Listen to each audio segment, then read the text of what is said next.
This one is about leaks. Leaks, okay? So if you guys haven't followed the live stream yesterday, the guy, the story writer, he talked about leaks. Xiaoji addresses story leaks and their impact on the developers and the player base. Okay, so we need to talk about this. Alright, leaks. Everybody here loves leaks, okay? But the truth is, as a developer, you don't want to do leaks. I mean, you want to avoid leaks if possible, right? Because your product is not being presented in a way that is meant to be. Because if leaks get out there, social media spread like wildfire and everybody knows what's coming. And I think for him, because he's a story writer, right? It sucks that, you know, he can't tell the story in a way that's like, in a way that matters, in a way that's impactful to the players who care about story. Like, I think it's really hard, especially with leaks, right? Just do open beta. But yeah, it's always going to be very, very complicated about these kind of things. But let's see, right? He did address it, and he didn't really say what he was gonna do. He didn't really give any solution. He just said that it's unfortunate that it happens, which is pretty much what he said during the live stream. So I thought like he had something that he wants to say or enforce in a way, but yeah, there's no real like solution. About 17 minutes into Honkai Star Race 2.2 special live stream, there was a Q&A section which consists of some questions. The last one being, why do we always see unofficial leaks of upcoming content online?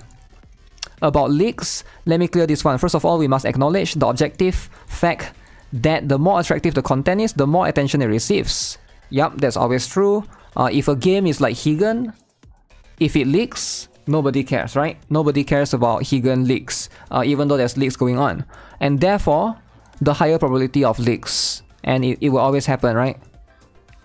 Once something is leaked, its spread becomes even more uncontrollable. The situation affects both players who wants to see it and those who don't, which is really unfortunate. There's a lot of players that don't want to get leaked by these kind of things on, you know, social media.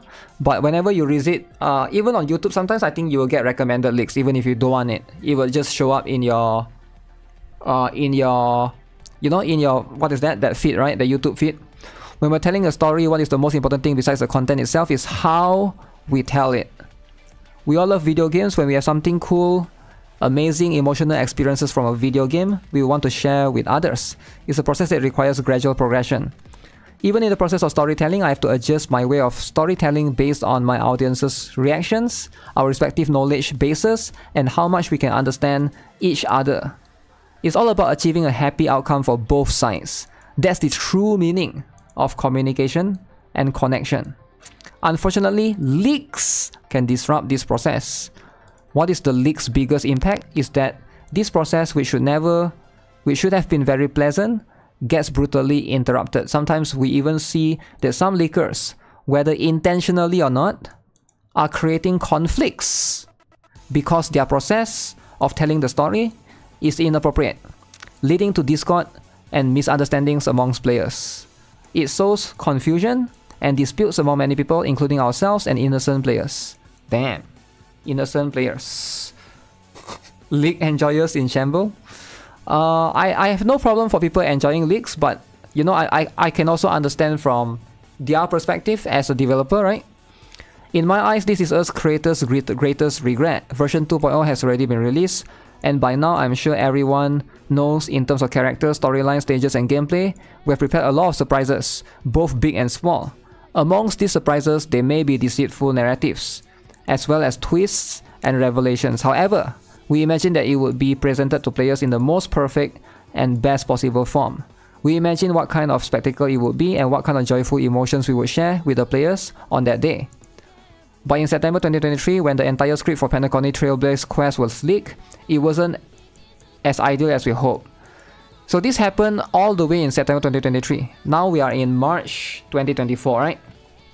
So definitely, yeah, it is going to be something that it does affect, you know, it does affect everything. It leaked out in a terrible way, an ignorant, savage, and crude way. Everyone here finds it challenging to explain what happened to other staff who believe in this and look forward to the official day of release.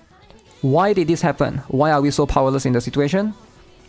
What I said was the twist itself is just icing on the cake. If you think about it, for a long-running project like Honkai Star Rail, all the new players who joined after the launch would be appreciating the story after being spoiled. Then, will they still appreciate the story despite knowing about it beforehand? That's what we should focus on. We are creating content and a story that will span years and even decades, so it's only natural for our story to withstand the test of time over dozens of years. And want to do something that we have faith in. Do it as well as we can while holding on to that perfect dream. I think that's the only way to make more people believe in that kind of thing.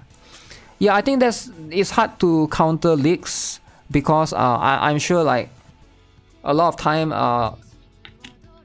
I feel like this is not something that they will be able to control, right? Especially it's kind of a massive thing.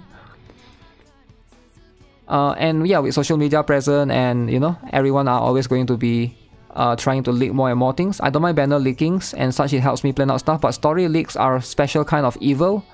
Yeah, story leaks is also a thing, sadly. They're expecting to not EOS after decades. I don't think Honkai Star Rail will EOS after decades though. Honkai Impact 3rd have been there for almost 10 years now. The funny thing is that the leaked subreddits are very good about spoilers and you can scroll pretty safely without the surprise story spoiler because everything is titled properly. I don't think it's about the leaked subreddit, it's about like official social media, I think. Social media like YouTube or TikTok are even worse because you'll just get spoilers in the thumbnail unavoidably. Robot Nahida is Himeko's child. Am I crazy or leaking the story of a video game is not a special kind of evil? Really hope the leakers reduce story leaks now, but that's just wishful thinking. As long as they make money, they won't stop. Yeah, I think if there's views to be made, there's money to be made, they will keep leaking it because people want to see it, right? So it's like it goes both ways. If there's no money to be made, they wouldn't have done it in the first place. GGZ is still alive. Yeah, GGZ is still alive. What is this? How much money they make by leaking? They sell private invites to chats with leaks and clients to do games. I think most of them don't get money. It's the pursuit of attention that gets the job done. Leaks get crazy amount of clicks and weak bitches that leak stories are prone to it. Weak bitches that leak stories are prone to it. No shade to banner kid leakers. You're saving. Huh. Patreon, Ko-Fi, YouTube membership, private Discord groups. Pay to get access to leaks before everyone else does. Ooh, free money! Story leaks are whatever if properly tagged. It's the people who talk about them on the main subreddit while pretending they are predictions, they are the real problem. Huh. Predictions. Yeah, this is always going to happen, right? Like so-called predictions or dream. I think about the only thing a company can do is try to identify the source of the leaks and do their best to prosecute if it was stolen illegally. I'm not sure if it's worth it on their perspective though, right? Like, is it really worth it because it costs a lot of money probably, and then to like legal stuff, lawyer, and then plus it's like it might not even be something that is in your country, right? It could be something that's international. So now the law is a bit different, and then like, yeah, it's very complex. I think it's not something that just happens within the CN community, right? If it leaks to other places, because especially for some of these things, right, and everyone can access everything, right? Is a viewer's fault watch spoiler? Is Lacklist good for PvP? Yeah, kinda good. Huge censored. Banner leak and character leaks are fine, but story leak is too much. Like, why is that even a thing? Because of this, right? Because of this. Somebody mentioned already. Because you get money. This one. The people that leak it, they don't just leak it, they also have Patreon, Ko-Fi, membership, private Discord groups. They charge you money for it and people actually pay for those things.